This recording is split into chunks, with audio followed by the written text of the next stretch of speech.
ప్రభువును రక్షకుడైన యేసు క్రీస్తు అతి శ్రేష్టమైన నామను బట్టి ఈ ఉదయకాల హోసన్న దైవ సందేశాలు అనే కార్యక్రమం వింటున్న దేవుని బిడ్డలను మీకు శుభం కలుగునగాక. అందరికీ హృదయపూర్వక వందనాలు. దేవుని మహాకృప మనల్ని ఈ రోజులో ప్రవేశపెట్టి ఆయన ముఖదర్శనం చేసుకునే అవకాశం కలిగించిన దేవునికి వందనాలు చెల్లునగాక.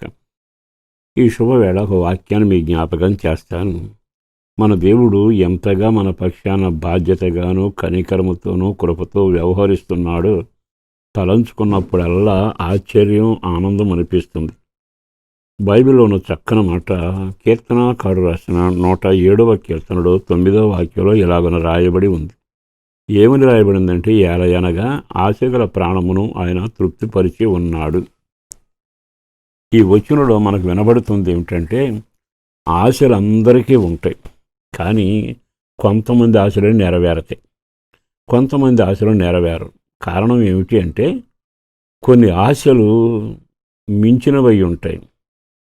ఆ కొన్ని ఆశలు తనకు మాత్రమే ఉపయోగపడే ఉంటాయి.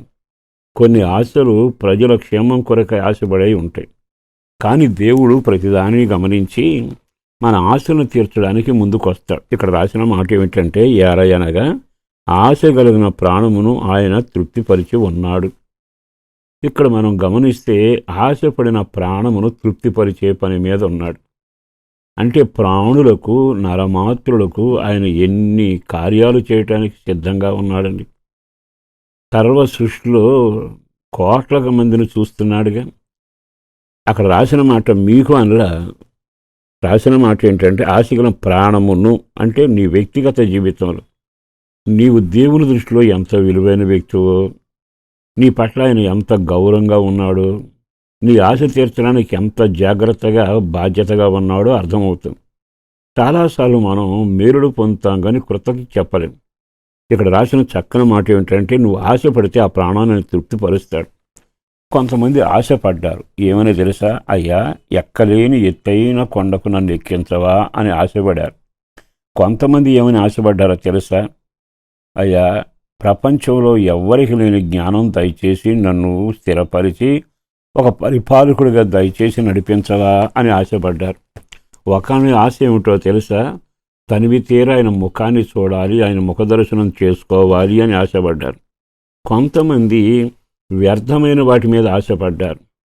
వాళ్ళకి ఎంతసేపు ఆశ ఏమిటంటే, ఈ సొమ్మంతా నాకే కావాలి, ఈ యొక్క పొలాలు స్థలాలు నాకే కావాలి, సౌఖ్యాలు నేను అనుభవించాలి అంటూ ఒకతను తిన్నగా రథం వెళ్ళిపోతూ ఉంటే దాని వెనక పరిగెత్తాడు. ఏమిటయ్యా నీ ఆశ అంటే, దుస్తులు, అక్కడ కొన్ని డబ్బు, దుప్పట్లు ఎన్నో ఉన్నాయి, అవన్నీ తెచ్చుకోవాలని ఆశపడి పరిగెత్తి తెచ్చినాకంటాడు దైవజనుడు, అయ్యా పరిగెత్తావు కదా, ఇది పొలాలు స్థలాలు, గుర్రాలు, రథాలు, ద్రాక్ష తోట సంపాదించుకునే సమయం. ఆ తర్వాత ఏమైందో తెలుసా? తన ఆశ తనని అణగదొక్కింది. చివరకు పాపం అతడు దేవునికి విరోధమైన ఆశలతో అడుగులు వేసి కుష్ఠరోగిగా మారిపోయాడు. బైబిల్ చరిత్రలు మీరు చాలా చూసి ఉంటారుగా. ప్రపంచమంతా నేను జయించాలని కొంతమంది రాజులు ఊరేగారు. ఏమైందో మనకు తెలుసు. 980 రథాలతో ఇశ్రాయేలును అణగదొక్కాలని ఆశతోనే తిరిగాడు. కానీ రథం వదిలి కాలినడకన వెళ్ళి ఒక స్త్రీ చేతిలో హతుడైపోయాడు. ఇవన్నీ నేను మీకు చెప్పనక్కరలేదు. కానీ మనం పడే ఆశ యోగ్యమైందేనా? అది మన ఆత్మకు, ప్రాణానికి సంబంధించిందేనా? సమాజానికి మేలుకరమైన ఆశేనా? నువ్వు ఆశపడు, ఆయన అంటాడు తీరుస్తాను. ఆయన ఏమని ఆశపడ్డాడు? మోషే, వీళ్ళందరినీ కాపాడయ్యా, నా పేరున్నా జయగ్రంథంలో తొలగించయ్యా, నా పేరు లేకపోయినా పర్వాలేదు కానీ వీళ్ళందరూ క్షేమం కోరాలని. అతను ఆశపడి దేవుని దగ్గర మొర పెడితే దేవుడేమన్నాడు? నీ మాటే వింటాలి అని వాళ్ళందరినీ క్షమించాడు. అంటే కొంతమంది ఆశేమో ప్రజల మేలు కొరకు, కుటుంబ క్షేమం కొరకు, ప్రాణాత్మ దేహాల కొరకు ఆశపడి కోరుకుంటారు. కొంతమంది వెండో, బంగారమో, పొలమో, స్థలమో, ఈ లోక సంబంధమైన కార్యక్రమాలు, పేరు ప్రతిష్టల కొరకు ఆరాడుతున్నారు. దానివలన వాళ్ళు నష్టపోతున్నారుగా.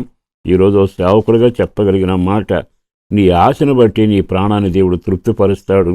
ఆయన అన్యాయస్తుడు కాదు, తప్పక నీ కోరికను సిద్ధింపజేసి నీ ఆలోచన సఫలపరుస్తాడు. ఎప్పుడు అంటే నువ్వు దైవ సంబంధమైన అవసరమైన ఆశతోనే ప్రార్థన చేయాలి. అట్టి కృప ద్వారా మీరు మీ కుటుంబం క్షేమమంతా అనుభవిస్తూ ముందుకు సాగుదురుగాక. పరిశుద్ధుడును ప్రేమాముడిన ప్రభు వందనాలయ. అపారమైన నీ ప్రేమ కొరకు ధన్యవాదాలు. చేసిన మీరు కొరకు వందనాలు. చేయబోతున్న కార్యాల కొరకు వందనాలు. మా గుండెల్లో మంచి ఆశను, మేలైన యోగ్యమైన అనేక ఉపయుక్తమైన ఆశలతో మమ్మల్ని నడిపించి మేలుతో తృప్తిపరచుమని, అట్టి ఆశలతో ఈ కుటుంబం వర్ధిల్లాలని, వీరి బిడ్డల భవిష్యత్తు ఆధ్యాత్మికంగాను, చదువుల రంగం, ఆహారం, ఐక్యత, ఆనందం, రక్షణ భాగ్యం, పెద్దల క్షేమం, పిల్లలకు దీవెన, ఎదిగిన పిల్లల వివాహాలు ఒకటేమిటి, ఆ ఇంట్లో కార్యాలన్నీ తప్పక వాళ్ళ ఆశ తీర్చి సాక్షిగా నిలబెట్టి రక్షణ ప్రార్థనా జీవితంతో నడిపించుమని యేసయ్య పరిశుద్ధ నామాన ప్రార్థన చేసి వేడుచున్నాము తండ్రి. ఆమేన్.